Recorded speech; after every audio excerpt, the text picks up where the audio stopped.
In this video, we will be solving a hard trig equation. If you haven't watched my first video on solving trig equations, go watch that so you understand the basics and then come back to this video. So let's look at the example that we're dealing with.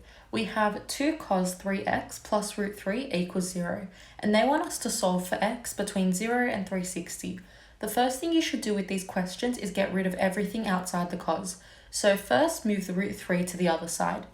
And then we're going to divide by 2. Now we have cos 3x equals negative root 3 over 2. Before you start solving, you always need to consider the domain. This question says that x is between 0 and 360, but we are solving for 3x since 3x is in the brackets.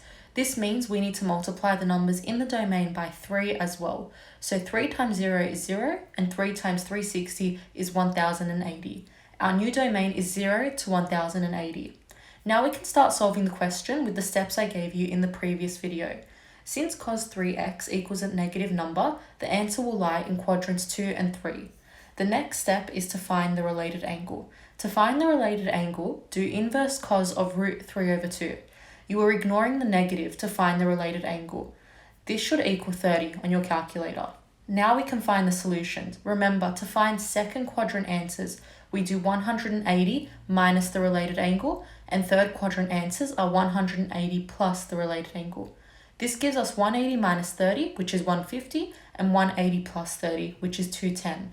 But remember, the domain goes from 0 to 1080. To find answers that go beyond the first revolution, just add 360 to your answers. Keep adding 360 to all of your answers until you reach the maximum domain of 1080. The solutions you get are 150, 210, 510, 570, 870, and 930. Notice how if you add 360 again, you'll get a number higher than 1080 and be outside the domain.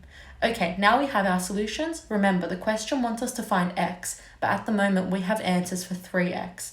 So just divide all of your answers by 3 to find x.